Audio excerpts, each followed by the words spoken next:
You could be, 13-1. You're just waiting for the fifth inning.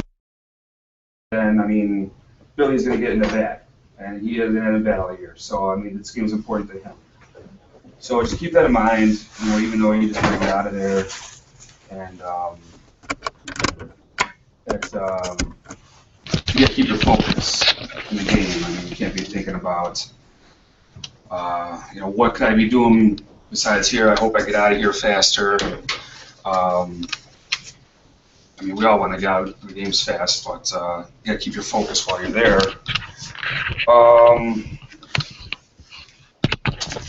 You're going to focus.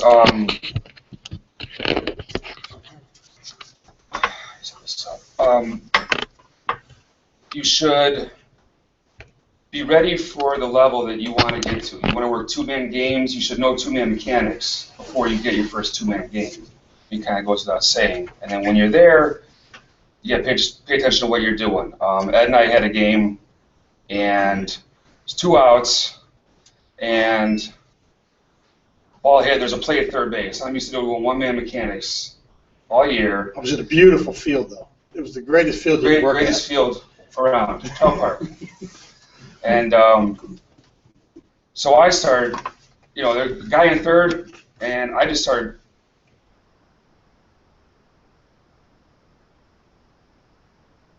So, the third out, coming out the field, and he goes, hey, did that guy score? And I'm just like, in my head, I don't know. But luckily it was kind of a lopsided game, so, Ed and I got together. I said, did you see anything at all? And no. So focus. Realize where you should be. What's your responsibility in the play?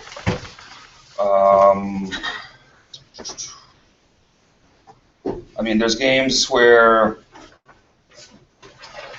I've lost the ball. The ball comes off the bat. You're not dialed in enough. All of a sudden, everyone's running around the infield. You're out there by yourself behind the plate, and I don't know where the ball is.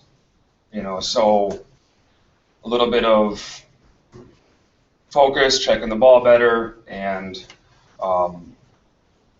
that hopefully won't happen.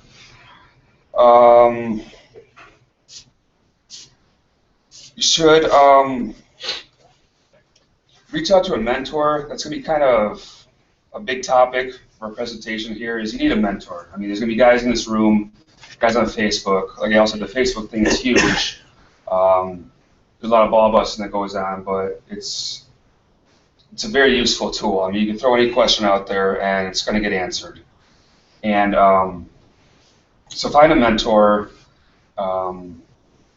Have them come out to see you work, if possible. Spring everyone's working, so it might not always happen, but maybe go out to see him, or go out to see anyone. All right, you can do the Bibles anymore, like the Master Bibles. You send those out? Dude, I haven't done those in 3 years. Well, I know, but you did one like in the middle of, not last year, the year before. Anyway, it was easy to see who was on the field closest to you. So. So get your mentor, find out where he's working, and maybe go see him.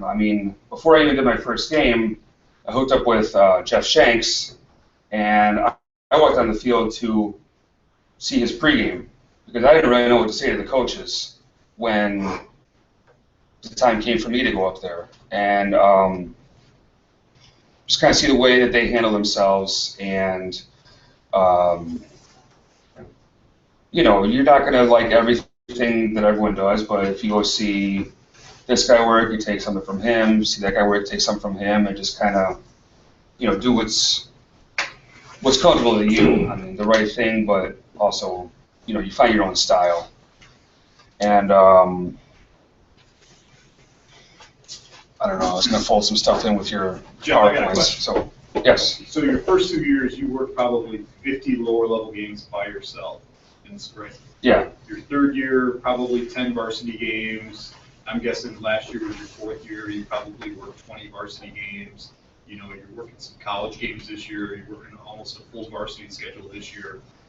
tell us how your strike zone has evolved over those 4 years, from working lower level games to what the coaches expect your strike zone to be at the varsity level, and how you've got to tighten that up and get stronger behind the plate.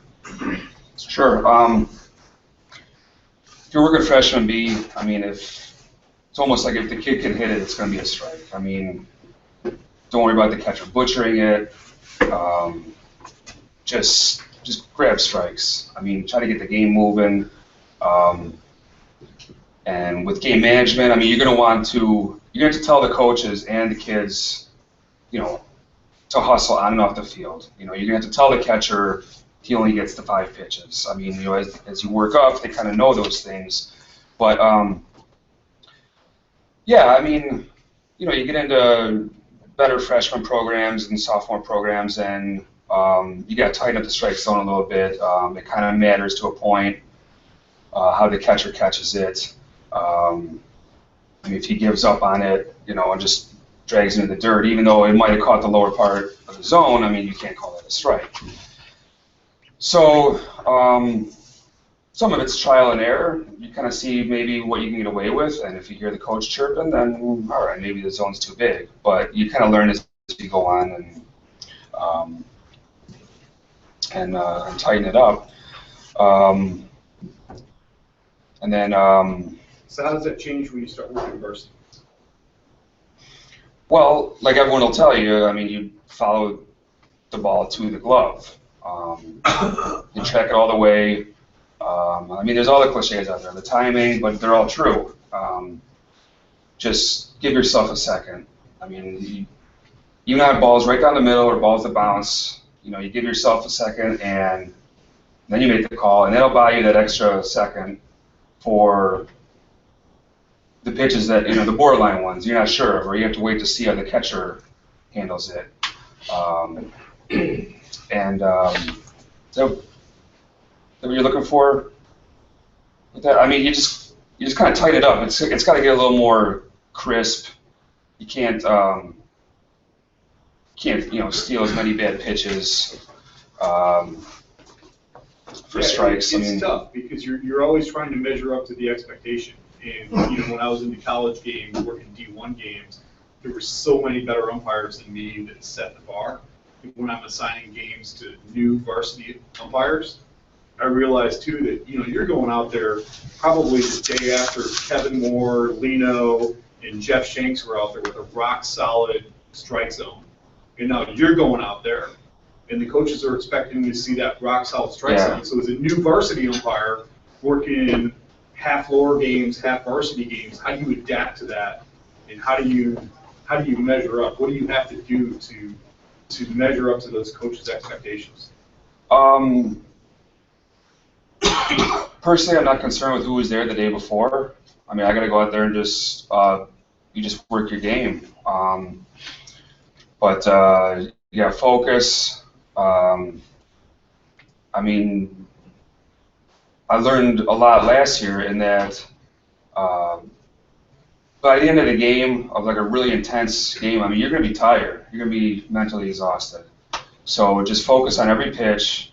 You got to learn not to, you know, not to daydream, you know, on just like some loose pitch that happened, and you know, I wonder what's for dinner when I get home or something. I mean, you got to do that. Huh? You better not be doing that. No, not anymore. You're on a freshman field and it's 42 degrees, and I don't know. But these are things you learn coming up. I mean, just every level you move up, you need more and more focus. I mean, I did a fall ball game at Chicago State in October. And I was exhausted after just working first base. I mean, you're just trying to zero in on everything that's going on. What's that? That was only for 1 inning. No, I went there the week after. You weren't there, Tim. Don't worry. But yeah, you just I don't know. Personally, I just go out there and you just kind of work your game. It's the trial and error that gets you to that point, and once you're there, I always found out that when I was doing lower games, I would think they were varsity games. I never really tried to stretch by the strike zone. I wanted to pretend I had a big high school game every time I was behind the plate. So that's how I look at it. Scott, you must have had the best damn freshman pictures I've ever seen. That's just how I looked at it. If it was 3 hours, I was out there for 3 hours. Yeah. I agree with you. I agree with you. The best compliment I had last year was I did a North Chicago versus Grant. Now, Grant came out, and I had no clue on either team. I did Grant before. When I got out there, I'm looking at Grant, and they looked like they were kids. It was the sophomore B Grant team playing varsity against West Chicago. Yeah. North Chicago. North Chicago. Oh, my God. I'm telling you, he said, Has thank everybody you. did the same thing? I'll remember his name as we go. He said, thank you for making this game good for both teams. To not just calling strikes whenever you wanted to and being bored because it was 20-0 after the first inning or something. I didn't know a Chicago game last year. I know what you're talking about. I let it go. I said, hey, I'm here. It's gonna be a game. Yeah. So here's a question I got, and all three of you guys, any of you guys can answer this.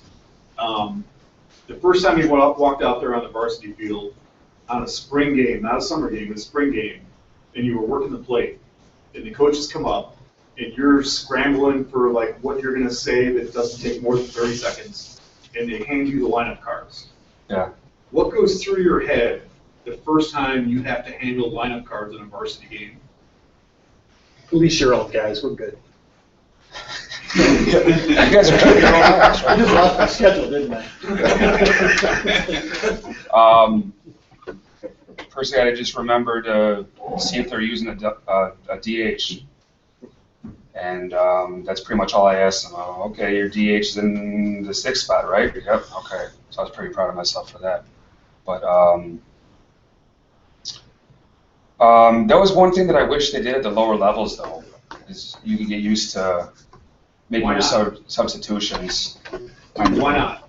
And I throw this out to everybody working lower levels. Yeah. If you want to work varsity ball, make them give you lineup cards before the game and manage those lineup cards. The last thing you want in your first varsity plate game is to have a lineup change, and all of a sudden you don't know what to do with your lineup card when they give you a lineup change. I mean, that'll reek of never being here before. So get used to that at the lower levels. And we preach that. Get used to that at the lower levels. Take those lineup cards, especially for sophomore games, and know how to navigate through them, know how to record a courtesy runner when they announce a courtesy runner, know how to quickly, when they have a pinch hitter, record the pinch hitter without taking a 90-second delay because you're fumbling through lineup cards and you're crossing numbers out and stuff like that. Come up with a system so when you get to that varsity level, the game keeps going. Because at the varsity level, the game keeps going. Yeah. Don't slow it down. So, would you ready for your require that freshman teams to have down last? At the freshman level, I would say, you know what, if you're aspiring to get to the varsity level, take a lineup card every time. Or would you ask them to provide your Now it's your turn, so can I go say that? Yeah. Right, talked before the game, say, I want a lineup card with me. Yeah, don't be a lawyer. Wouldn't ask for both. I'll stand. Just ask for Get used to one. working a lineup card. Just ask for one lineup card and just work the lineup card changes with one team to start. That's what I did. Yeah. Just take one team, work on that, work on making changes. If you miss a courtesy runner, you miss a courtesy runner. If you miss a pinch hitter, it's no big deal, but just try and grab what you can with one team.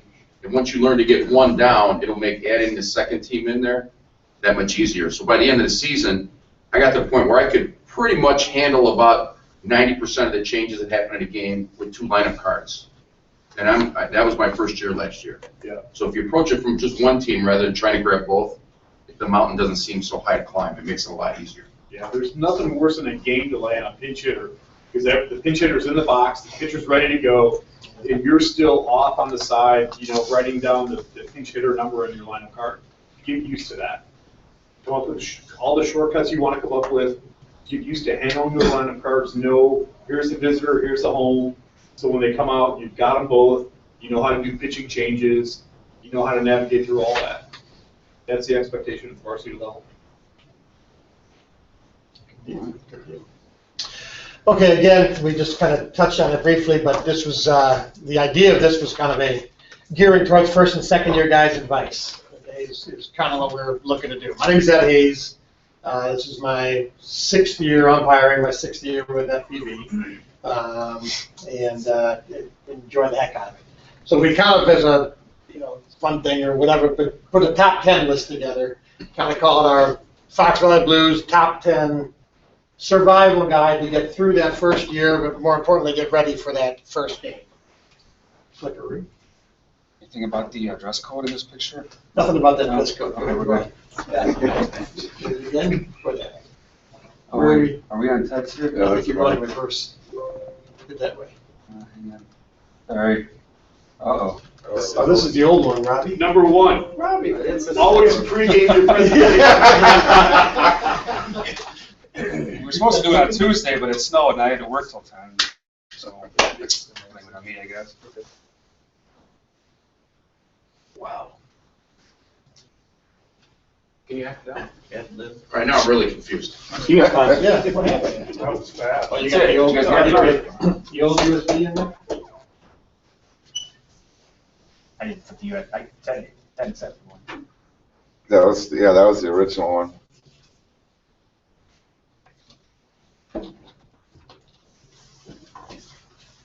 So Jeff, is it safe to say that they're buying the pizzas tonight? I loved it, but I can't make it. I think Hayes has it. Yeah.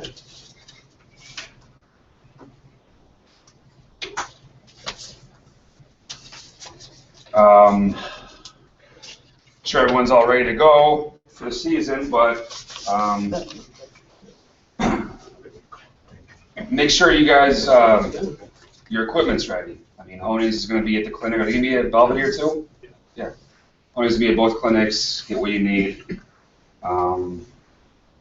Just in the So in the light of. here's a little tip for that, Jeff. Sorry. Go to the, if you're gonna go to both clinics, try the stuff on in Belvedere and then buy it and then pick it up. So you don't have to return stuff, like pants and shirts and so on and so forth. Over there, try the shirts on over your chest protectors. Probably put a couple towels on over the winter. Make sure you got the right pair of pants. Well, this is going on. I'm Ted, and I'm an umpire. Part of what I was going to present in the game thing is you got to expect the unexpected. So this is unexpected here for us, so I'll keep the ball rolling with starting off a little bit about my stuff while they're messing around here.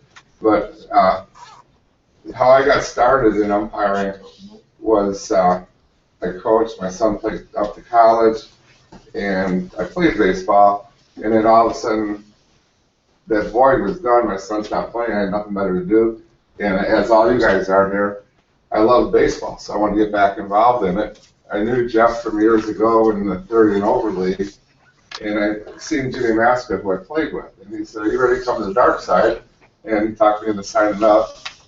Looks like you guys are about ready too. Huh? Good stall tip. Yeah. But so anyway, that's how I got started, and I'll tell more of my story later.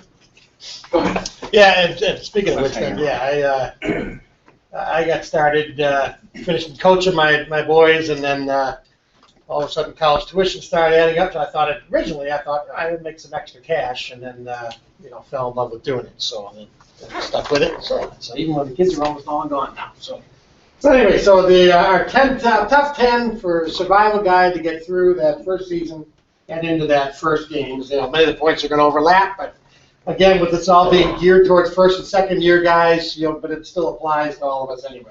The most important piece of advice that I want any of us to kind of get away from, this tonight is the realization that every single guy in here, every umpire you ever meet, every guy you ever watched on TV, every umpire on TV, they all have two things in common, just like all of us do. They've had their very first game, and they've all had one game that they could say was the worst. I would never want to live through it ever again. My very first game, are we on audio or? Is the audio working on YouTube? Can I mention it is school? Okay, anyway, so XYZ High School, okay?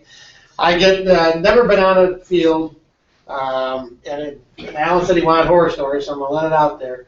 I get a text. Do I have any games scheduled yet? Haven't seen a pitch in 20 years. And I get a text, there was a group text or email or something like that from Jeff. Hey, XYZ High School, the umpire got a flat tire or something like that. Game's happening, who could get there? So I'm thinking, well, all right, he's not going to pick me, but I'll show this Jeff Collins guy. I'm a team player, and I want to, I'll let him know that I can step in any time. So I'm cutting the grass, turn off the lawnmower, text back, put it back in my pocket, and before I could even have it hit the bottom of the pocket, good, go. It's a sophomore game. It's already started. Hurry. Well, no, holy crap. And don't fuck it up. Yeah. I mean, I've never even put pants on yet. I'm throwing gear in the trunk. My wife making me a quick sandwich, and I'm rolling over to Prospect High School.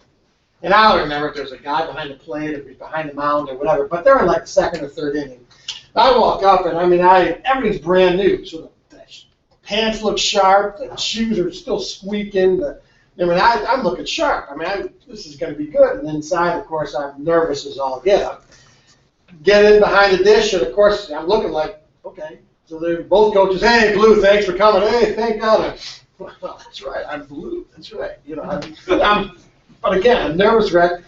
Get behind, and first couple pitches come in, and I'm, oh my God, I'm just awful.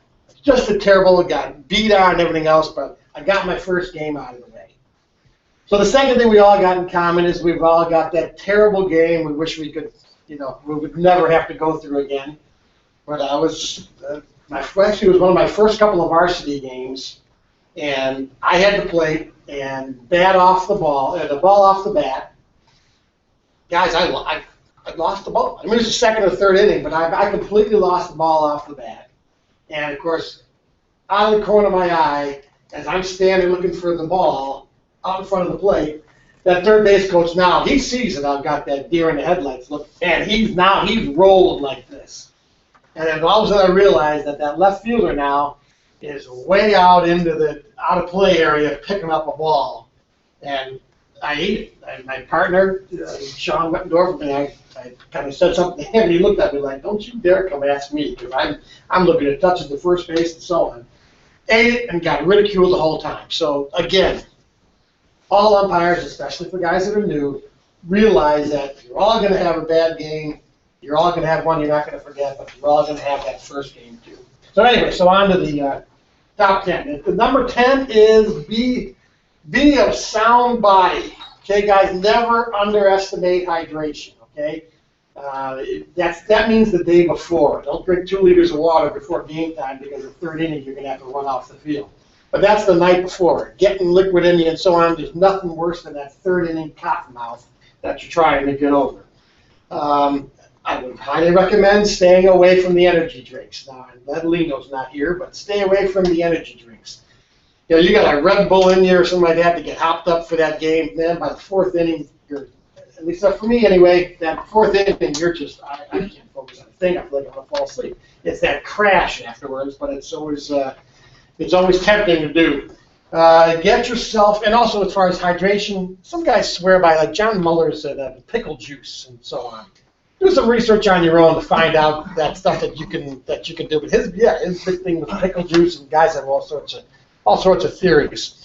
But the getting yourself into some kind of shape. The biggest thing is just to keep stretching and keep limber so you don't pull a hammy going up to 45, and because after that first game, especially after the whole winter and so on, it hurts in spots and muscles you haven't used for a while. But again, get yourself into some game shape. The kids are as well.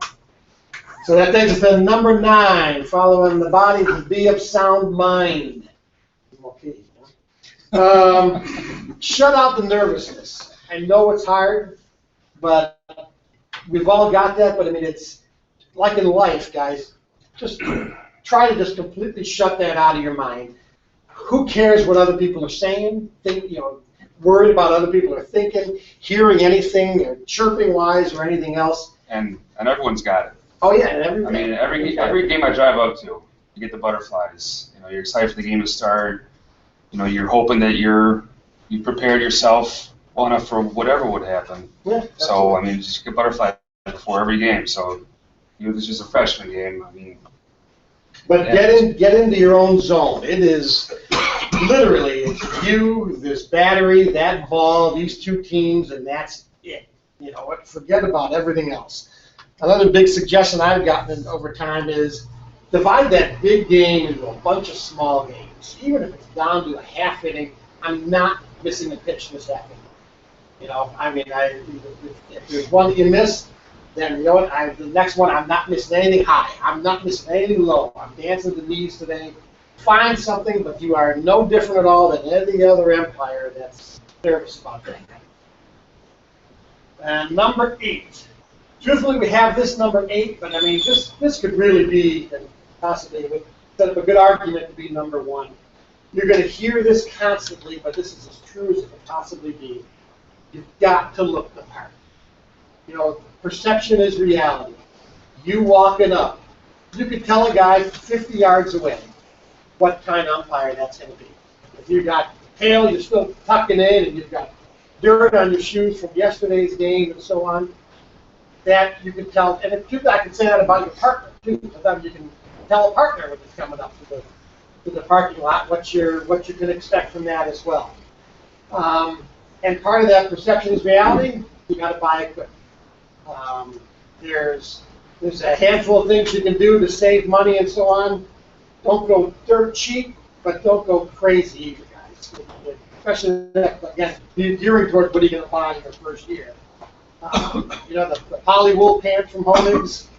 Yeah, the polyester ones, they're $25, $30 cheaper. Those poly wools, though, you can get, those will last you 3-4 years if you get them. The other ones, they fade after the season almost religiously, and they kind of go to, all of a sudden they become a pink. Again, if you're buying things for your first year, I would go with a navy just because that's your default. And by all our standards, we've all kind of had adopted black as a default as well. Get some of those first paychecks, and yeah, right. Get some of those first paychecks, and you can buy some of the other polo blues, or if you like cream or whatever, you can buy those for some of the summer games. The hats, you know, you got the 4-6 or 8-stitch caps. Again, for new guys, I would suggest going with a 6-stitch cap, and that way you can wear both on the bases, but you're more or less on the plate, so that kind of makes sense for that. Looking for used equipment online and so on. I mean, that even a note on Fox Philly, on our Facebook page, you know, hey, looking for a chest protector and so on. Again, if you're the first-year guy, what you would suggest to buy. But look sharp. You know, don't leave dirt from yesterday's game on your shoes from this game. Don't be that guy. So that takes us to number 7. Number 7 is act the part. We are paid professionals. We are there. We are being paid to do a job. I know we all think we're amateurs, but guys, we're getting paid. We are paid professionals and acting. And this is one that I learned the hard way. We are not the entertainment.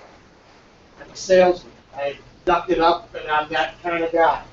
I was at a game in sophomore game, conference, Catholic League, conference rivalry, and this is probably my second year, maybe first year, but second year, and I was yucking it up with the spectators.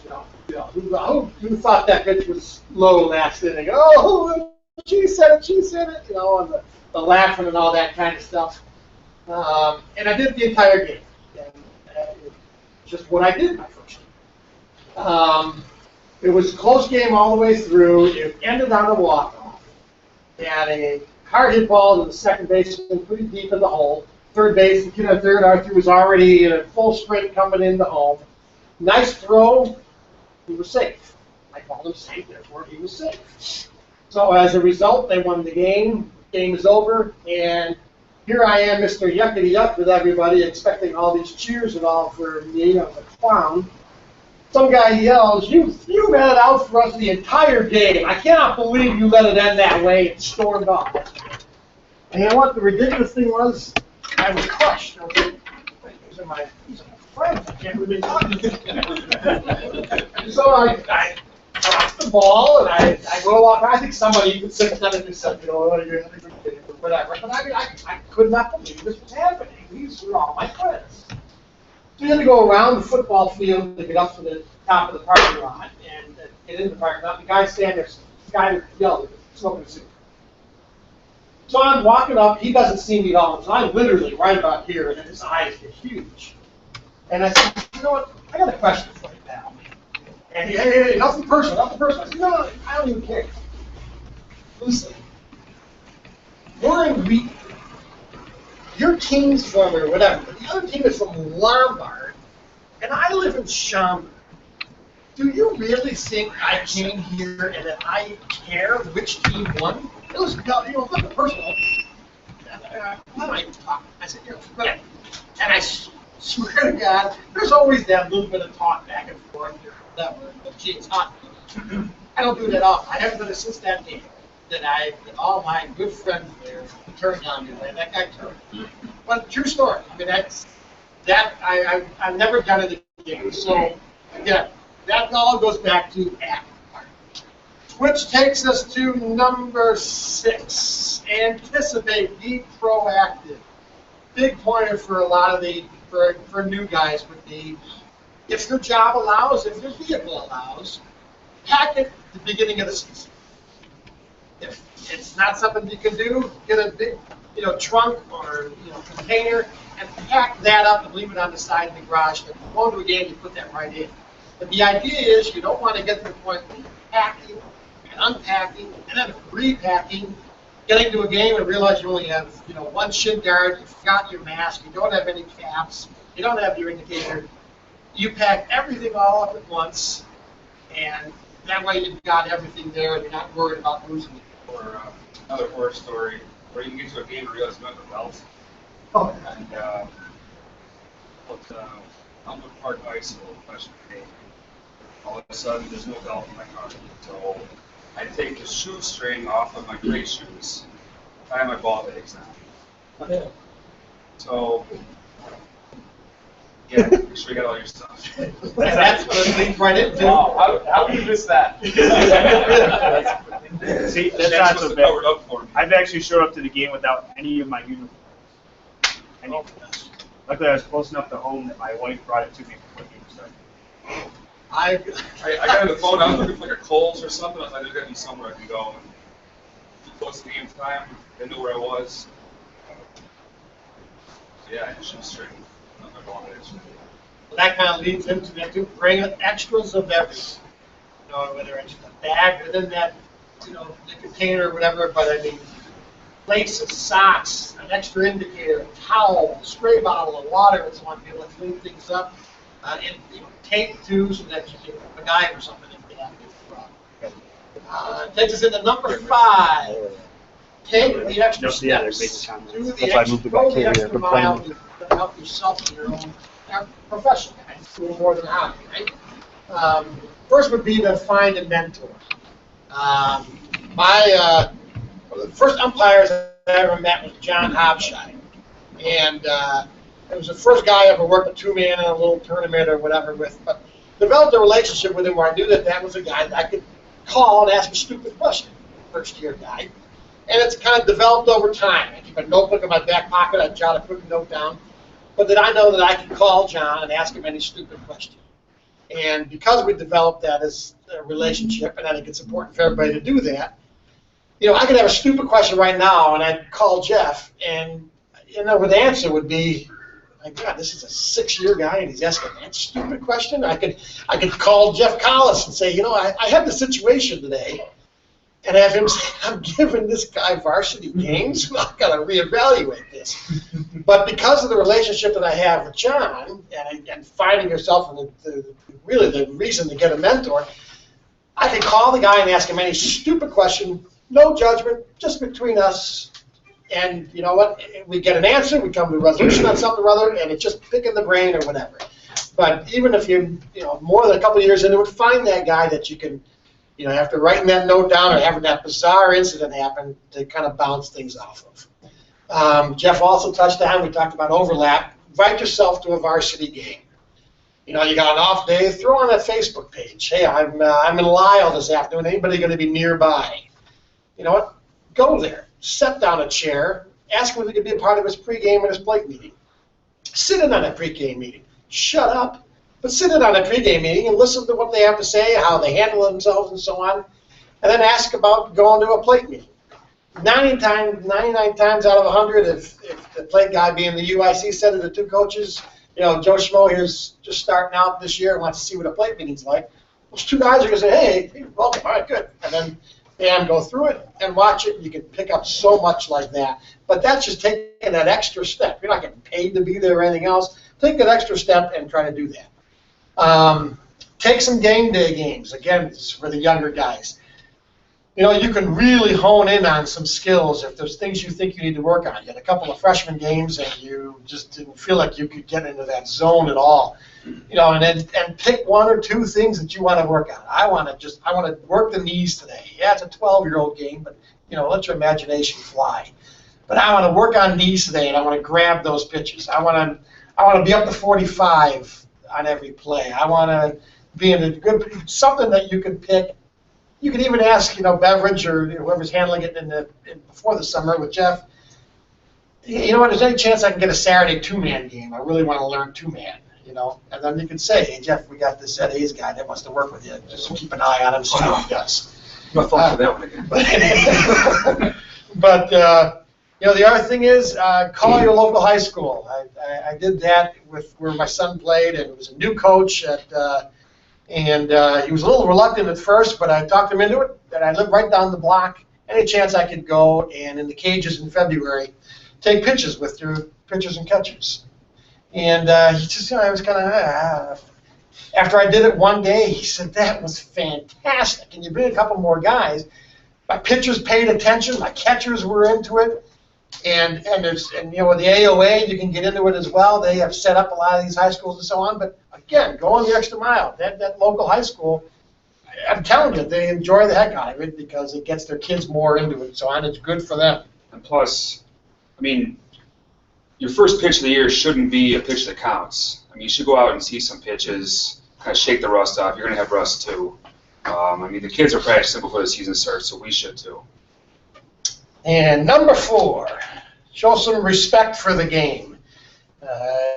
Get your game face on when you get there. Even working solo, get there a half hour, 40 minutes early.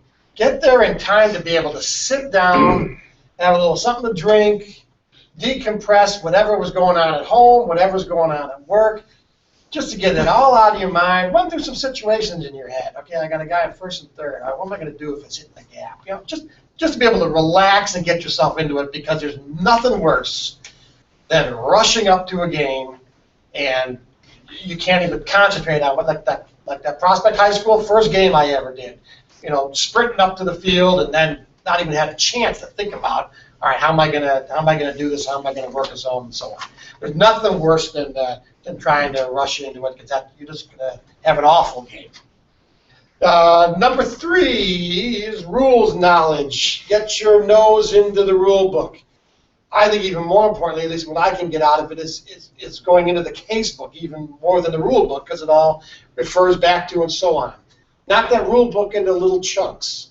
You know, read a section at a time. You know, read it one section at one night, then go back to that same section the next night and kind of absorb it. And you know, we still have, 6 weeks, some of us, before our first games and so on. But if not already, you guys would, though, big suggestion, get your nose into that rule book. Your confidence level, yes, there's mechanics where you could have mechanic issues where you're going to get yourself into trouble. But if you can't support your decision of what you want to do or what you're going to call, if you can't support that by rule, you're going to be destroyed. And I think a lot of where we could stay out of trouble on a field is if we, frankly, know the rules. Which takes us then to number 2. This is your business. You are a contractor and treated as such. Log your mileage. Start and stop your odometer. Go buy a $2 log book at Office Depot or whatever, and keep track of your miles that you're traveling. Keep track of your payments. I have spreadsheet that I make for each year of all my officiating, so I have everything right there, but keep track of it. Because you know what's going to happen? You're going to be in late May, and you're going to get an email from Jeff saying, hey, everybody check to make sure you're paid. I don't want to hear anything in another week. And realize, wait, did I get paid for that game in March? Just I have a check mark that I put it in the column. Some guys on their calendars will take a yellow highlighter and go through it. But to have some sort of system set up to make sure that you've been paid. And with all the purchasing of your first-time equipment and so on, keep all your receipts, because you're going to need that. That's going to help as much as possible at tax time, considering there's no taxes taken out when you're on the 1099 and so on. And finally, number one, this all goes back to confidence and so on. Be the man. You got to be confident in yourself, okay? You know, I walk up to a field and kind of, you know, mumble to myself, I'm the man. I'm the man. I am the man. Okay? And it's just a drill I do myself. I get home and I think, she's the man. She's the man. But on the baseball diamond, I am the man. But that's all leads to that confidence thing. Confidence is not arrogance. Being serious, this is your profession. We are being paid. We are professionals. But that's not being a red ass either. So there's fine lines between the two. So you've got all the confidence in the world, but you're not trying to get to the point where, you know, you're unapproachable. So there's being open, there's being approachable, so that a guy can come up and ask you a question. Absolutely. But you know but you still have that confidence. There's keeping a game moving. You know, I mean, it's, you know, the idea, you know, you're standing on that foul line and, okay, you got two more, you know, two more, you know, just a quick two more, just to keep things moving. That, you know, that freshman B game, you got a kid just kind of sauntering up to the mound. Okay, pitch, you got 3 left, let's go. I guarantee that next inning he's sprinting up to that pitcher's mound to take his time so he can get his pitches in. You know, 5 after that first, 8 for that very first inning.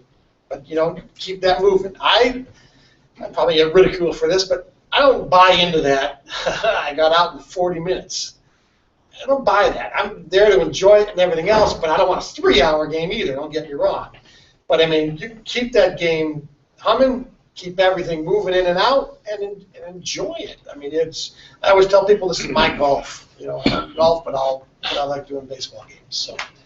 So anyway, that's our top 10 list. And then Ted is going to take over some of the mechanics issues. All right. Well, I'm not going to do. Well, go ahead. I'm not going to do. First slide, I guess.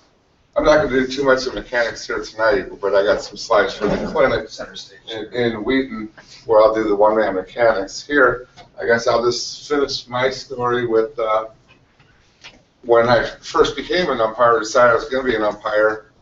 My wife is telling me, she goes, well, why are you going to do that? You don't know anything about being an umpire. And I said, oh, sure I do. I said, I've been around baseball my whole life. And I said, besides that, whatever I don't know, my partner will know, and I'll be all right. So I'm sitting here at like the third clinic meeting here on these Thursday night things, and somebody mentions, you know, and they're talking about all this foreign stuff, force play slide rule, and last time by rules, and I'm like, oh, okay, boy, I hope he knows these rules when we get out there. And then somebody says, yeah, but you're on freshman B games, you're going to be by yourself. And I ran home in a panic that night, man. And I think that was the first time I picked up the rule book. My wife goes, what are you doing? I go, I'm by myself. I'm screwed. There's only like 3 weeks left before it starts. Yeah, so we're very IT oriented over here. Hopefully, oh, there's a pointer. I got sport button. Dues. Very important. Confirm the field location. We go to a lot of different places. Make sure you know where you're going, especially freshmen. They play at a lot of remote fields. You always want to call or email the athletic director's assistant. Don't be bothering the athletic director. Get a hold of the assistant or secretary, and she'll usually tell you, yeah, they're on campus tonight or they're at some park somewhere else. Hydrate properly, obviously, and arrive at least 30 minutes before the game. I'm usually there 45 minutes to an hour because of my work schedule. I can get there earlier. and I just get too nervous if I'm not there, you know, because I'm always afraid of getting stuck in traffic. Dress professionally, we've covered that already. And the other thing I want to say here is, it's obviously everybody's here for a reason, and we know all about Fox Valley Blues, and it's a very prestigious organization that I'm proud to be a member of, and I'm proud of the fact that I don't screw the assigners over. And I know Jeff's here. I'm not just saying that for him, but other people, you know, I've showing up late or not being there. I get a call, and I'm supposed to be in McHenry, which is 15 minutes from my house, and I'm told to go to Elgin. You know, I'm going to do that because I realize there's a reason why Jeff has got so much stuff going on. You know, I'm going to always try and I'm never going to say no when he moves me. You know, and you get moved a lot at freshman games or sophomore games. You know, so just respect the job that he does, and that helps you too. I mean, if you're here and you're always working with him, he's going to help you out as you want to work better games. If you're telling him no, what do you think he's going to tell you? You know, you're not going to be doing the sophomore games, just stay at freshman B. My first year was all freshman games, and then towards the end I did a couple sophomore games, and then I think my second year I did mostly sophomore and a couple of varsity games here or there, and third year was did about 50-50 varsity last year, and now this year it's about 75-25, which is really good. And but it's, you know, I've went to clinics a couple times. We just got back last weekend, Ed and I and Robbie. We went to the Dome Clinic in Grand Rapids. That's a good clinic for people that are really starting out. You know, it doesn't get it's all college instructors. You get great cage work there, great instruction on the cages. Not so much on the field like some of the bigger camps I think that you've gone to, the Mid-American and stuff like that. I think you get more field work, but here it was for the cage and just to be out there and learn from really good umpires. That's a good place to go. Take 8 to 10 minutes before the game and walk down to the field. You know, normally when I get there, I always will walk up to the field. Maybe if I'm there 45 minutes early, the first thing I'll do is I'll let the coach know I'm there because they got enough to worry about. They don't need to worry about whether or not an umpire is going to be there. So I'll walk by and say hi to them. You know, put your umpire shirt on and a hat so they know you're not some schmo. And then I'll go back to the car, get dressed, come down. Like I said, about 8 or 10 minutes, and I'll look around the first base to third base line to make sure there's no trouble areas with the fence, you know, that I'm going to run into. And that gets back to my first game. I was doing a freshman B game over in Barrington, and they got the open-ended dugouts on the back side, and it's the 7th game of the World Series to me. It's like 30 degrees. It's the first game I ever did. I'm nervous as hell. I go out there and, you know, and I think the 3rd or 4th inning, bases loaded. I go out into my position in the middle of the field, overthrow to first base on a ground ball to short, which you might see one or two in a freshman B game, and the ball goes over the first baseman's head. So what do? I turn and run, and I start looking, where's all these other runners running? And first base coach yells out, hey, that ball's in the equipment bag over here. Because I didn't patrol the field or anything. There's equipment bags out there.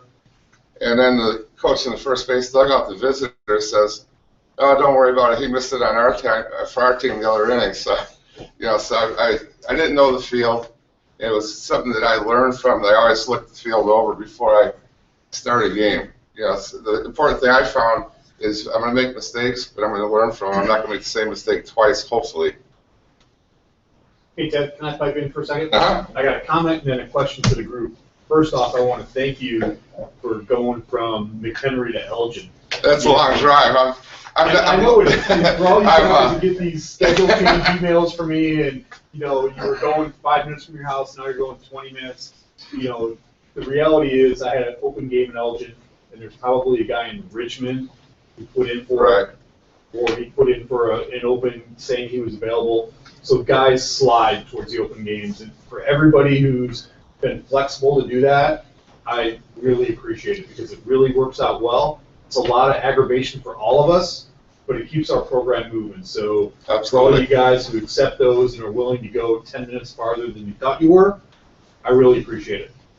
Now, a question I've got for the group, when you say take the field 8 to 10 minutes before game time, one of the sticking points for all of us is we show up to Dundee Crown. We got a 4:30 game at Dundee Crown. And they're playing Grays Lake Central, and Grays Lake Central pulls in at 4:25.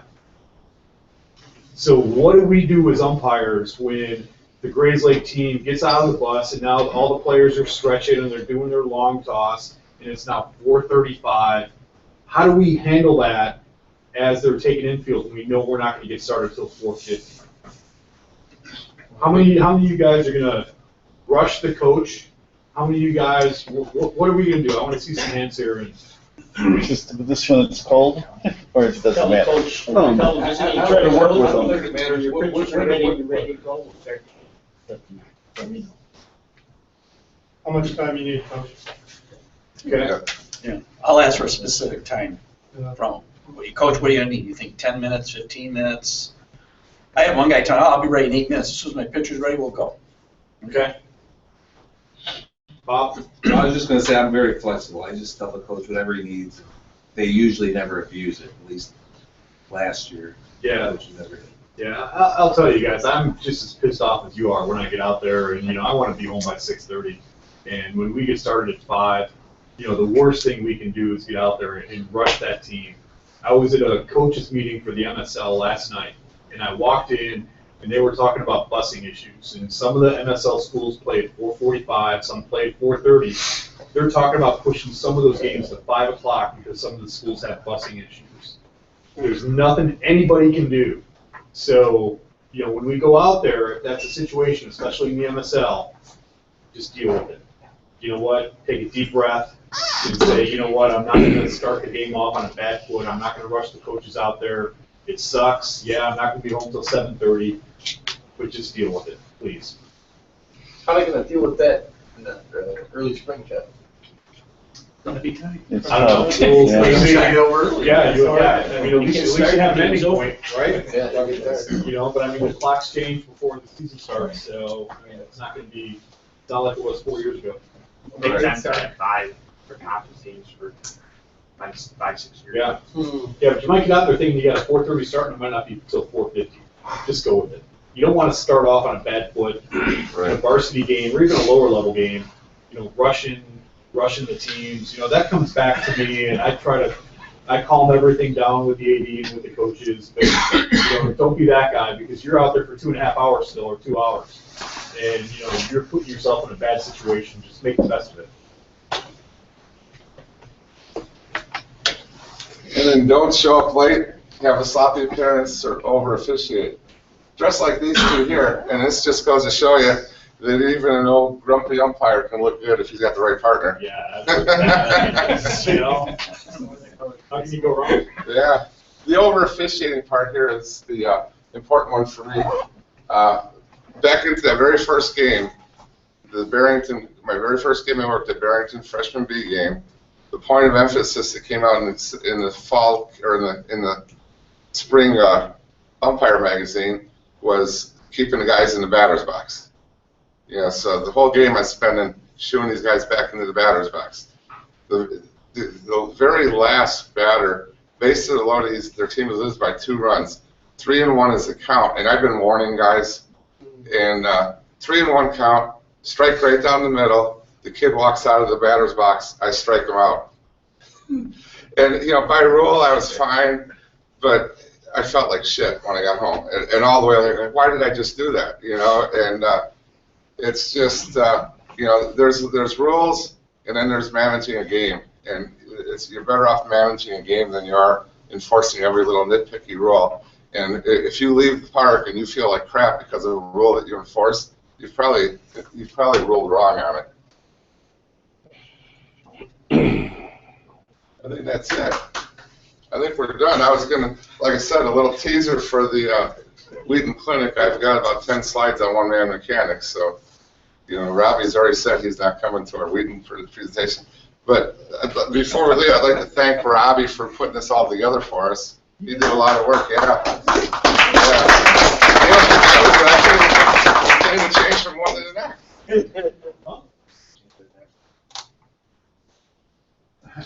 You guys got anything else that Did we miss anything, or? Hold up the words there, Robbie, a little bit for the guys in the back. no. Yeah. I didn't realize it looked that bad with that background.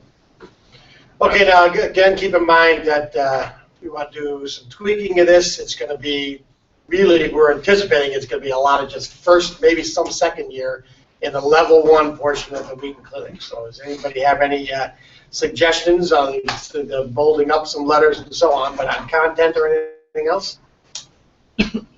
Don't skip the importance of stretching before the game, because there are going to be a lot of quick movements going from 0 to a run very quickly. Yep. You can pull something.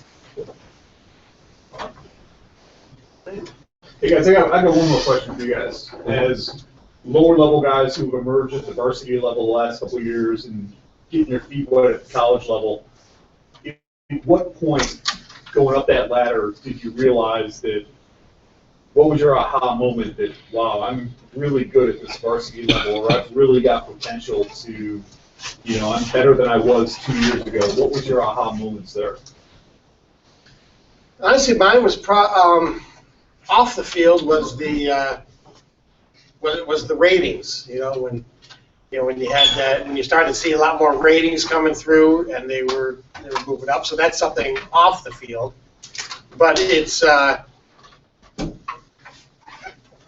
honestly, one of the things is when you start seeing guys that are up there already, and they are better than you are, and so on, and you see a mistake made, maybe a pitch missed or something happened, and you get that realization. Awesome, we're all human. I mean, I've missed that kind of pitch before, and I beat myself up and so on. But that you could see some of that to kind of bring the reality to it. But the actual aha moment that you belong, I guess. When you for every good thing you hear, you gotta believe the bad things too. But when you get that low inside strike 3 at the knee, and you get the complimenting his pitcher, saying that's the spot you want to hit, and so on. So when you feel like you're working that zone pretty well, and you can see the ball real well. So it wasn't a compliment directed to me at all. It was to his kids saying, "See, I told you hit that spot," type of thing. Yeah, Brogan, what do you think? I don't know if I have just one moment.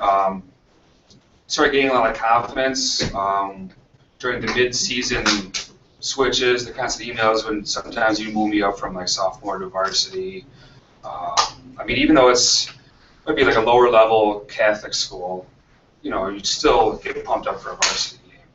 And then there's the little things. My biggest thing last fall was finally there's a play at the plate. Your third base extended, you see it coming in, you give the read step, and you saw like the hole between the mitt, the guy slide. Just saw the train finally kicks in. Huh? It all starts coming together. Yeah. So just, it's just little moments like that where, you feel great, and then walking out the field, knowing that you had a game where neither of the coaches came out and pretty satisfied with your strike zone. I mean, that feels good. It's probably one of the best feelings about doing this is knowing that I mean, there's always room for improvement, but knowing that you nailed the game. Yeah. Eddie, what about you? Yeah, I think the whole freshman high school season, my first year, I never got comfortable. I mean, it was a struggle all the time from one game to the next.